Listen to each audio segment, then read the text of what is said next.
विशेष जब कामना रहती है, विशेष कामना,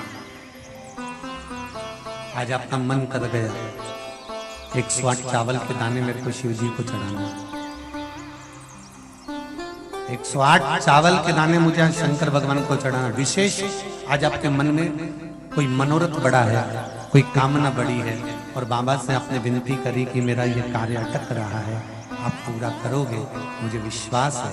108 चावल के दाने चढ़ाना, आपने चंदन लगाया, हाथ की हथेली पर 108 चावल के दाने जो घर से गिनकर लेकर गए हो उसको हथेली में रखा। एक एक चावल का दाना नहीं चढ़ाया, हथेली में रखकर जो विशेष कामना, जैसे किसी कर्मकांडी ब्राह्मण से पूछा जाए पूजन होने के बाद में विशेष अर्घ दिया जाता है, विशेष अर्घ।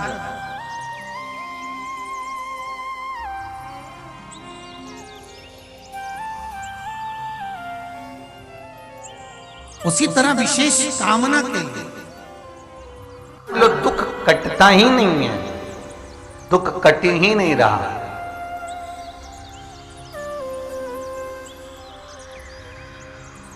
मान लो कोई ऐसा दुख आ ही गया कि वो कटने का नाम ही नहीं ले रहा, बहुत हार चुके हम जिंदगी से, वो कट ही नहीं रहा। थोड़ा ठीक होता फिर दुख आता, फिर ठीक होता फिर दुख आता। तो शिव और शक्ति का स्मरण करो।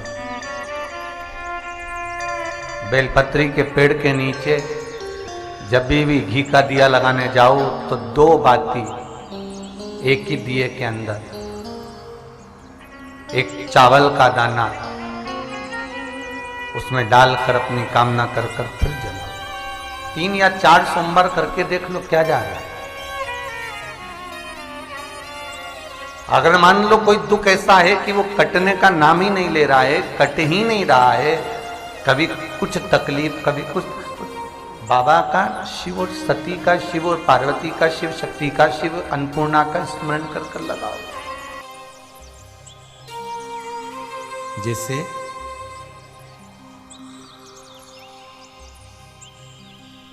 बेले के फल का गुर्दा, बेल का जो फल होता है, बेलपत्री का फल, उसका जैसे गुर्दा, उसके अंदर का जो भाग होता है बेल का, वो गुर्दा,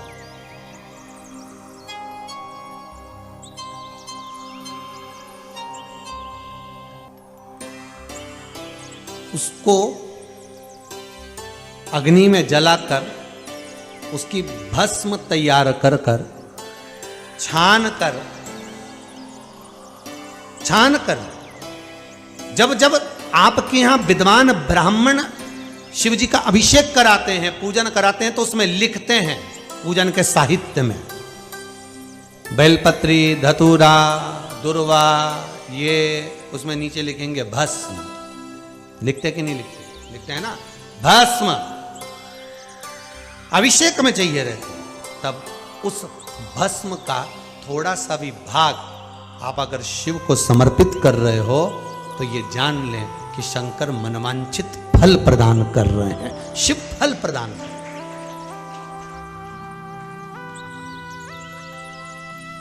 महाराज,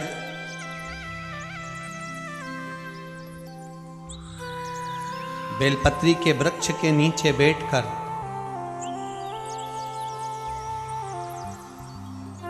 हाथ में एक बेलपत्र का पत्ता रखकर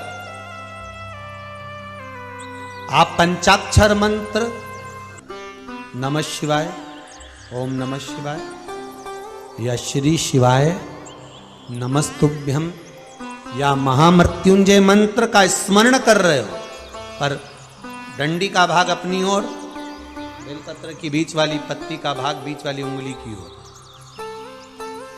रखकर अगर आप स्मरण कर रहे हैं और अपनी कामना कर कर बेलपत्री के वृक्ष के नीचे बैठकर उस पत्ते को सम्मुख रखकर बाबा से विनय कर कर एकांत में उस बेलपत्री के वृक्ष की छांव में,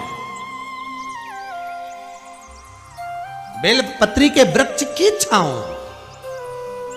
आप कामना कर कर उस पत्ते को शंकर भगवान के ऊपर समर्पित कर रहे हैं, तो ये जान कर रखें कि पार्वती और शिव का मिलन करवा रहे हैं और अपनी मनवांछित फल कामना पूर्ण करवा रहे हैं। क्योंकि शिव और पार्वती का जब मिलन होता है, शंकर पार्वती जब एक दूसरे के सम्मुख में होते हैं, शिव और पार्वती जब एक दूसरे के सामने अपने बच्चों के कारण एक दूसरे के सम्मुख में आते हैं, तो उनके चेहरे पर प्रसन्नता का भाव आ जाता है।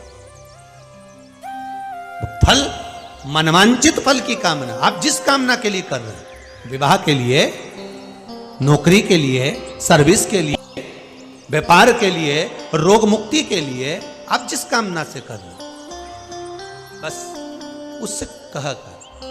कभी सोमवार का दिन हो, क्योंकि शंकर जी को सोम प्रिय है, सोमवार का दिन, चंद्र का वार शिव जी को प्रिय है, शिव जी को प्रिय है। दुकान पर 24 घंटे बैठो तो व्यापार नहीं होता, घर में लक्ष्मी नहीं टिक रही हो, पैसा नहीं आ रहा हो, तो बड़ के पेड़ के नीचे, पीपल के पत्ते के ऊपर, बड़ के पेड़ के नीचे की मिट्टी को गीला कर कर पीपल के पान पर, पीपल के पत्ते पर एक शंकर जी के शिवलिंग का निर्माण करो। क्या बनाना है? शंकर भगवान का शिवलिंग। शिवलिंग बनाकर उसकी बटकेश्वर महादेव के नाम से पूजन करो। 7 बार कच्चा दही चढ़ा दीजिए। उस दही को थोड़ा सा चम्मच में उठा लीजिए। उस दही को लाकर जहां तुम्हारा व्यापार है, जहां तुम कमाने के लिए बैठते हो, दुकान पर बैठते हो, उस दुकान पर उस दही से स्वस्तिक बना दीजिए। और इस पीपल के पत्ते पर जो बटकेश्वर महादेव का तुमने निर्माण करा है, इसको ले जाकर विसर्जन कर दीजिए। आपकी दुकान 3 महीने के अंदर धड़ाके से चलना प्रारंभ हो जाएगी। लक्ष्मी की कभी कमी नहीं आएगी। यह बटकेश्वर महादेव का पूजन है। कौन से महादेव है? जम के बोलिए, बटकेश्वर। स्कंद पुराण कहती है, जिस व्यक्ति पर कर्जा बहुत ज्यादा मात्रा में हो जाता है और कर्जा चूकता नहीं है, आप बहुत प्रयास कर लिए, करोड़ों रुपए का कर्जा हो गया, यहाँ से लिया वहाँ दिया, वहाँ से उठाया वहाँ दिया, वहाँ से उठाया वहाँ दिया, तो निवेदन है, कभी मौका लगे, कर्जा मुक्ति के लिए सारे वृक्षों में अगर कोई श्रेष्ठ वृक्ष माना गया है तो वो बट का वृक्ष माना गया महाराज। इसलिए प्रशासनिक कार्य के लिए, मानसिक टेंशन में, परेशानियों में बटकेश्वर महादेव का स्मरण किया जाए। और यदि निवेदन करूंगा बहुत ज्यादा, यदि आपको कर्जा हो गया, बहुत ज्यादा कर्जा हो गया और वो कर्जा चूक ही नहीं रहा, तो थोड़े दिन बड़ के पेड़ के नीचे आप बटकेश्वर महादेव के लिए 1 लोटा पानी, उसमें थोड़ा सा पिसा हुआ चावल पीस के गला लेना, चावल को और पीस लेना, पीस के उस पानी में मिला लेना और मिलाकर उसमें थोड़ी सी हल्दी पिसी हुई डालकर बटकेश्वर महादेव के नाम से बड़ के पेड़ के नीचे अपनी कामना कर कर जो कर्जा हुआ है उस कर्जे का भान देते हुए, स्मरण देते हुए छोड़ दीजिए। महाराज 2 या 3 सोमवार एक ही जगह पर करना। 3 सोमवार बाद वहीं से बड़ के पेड़ की थोड़ी सी जड़ उठा लाना और उस जड़ को एक कोई धागे में बांधकर या तो अपनी गले में डाल लो या अपनी जेब में पटक लो, उसको थोड़े दिन पटक कर रखना, लगभग 2 से 3 महीना पटक कर रखो। वो जड़ जैसे बड़ का पेड़ विस्तार होता है, पानी गिरे ना गिरे, जल वृष्टि हो ना हो, गर्मी पड़े ना पड़े, उसको कोई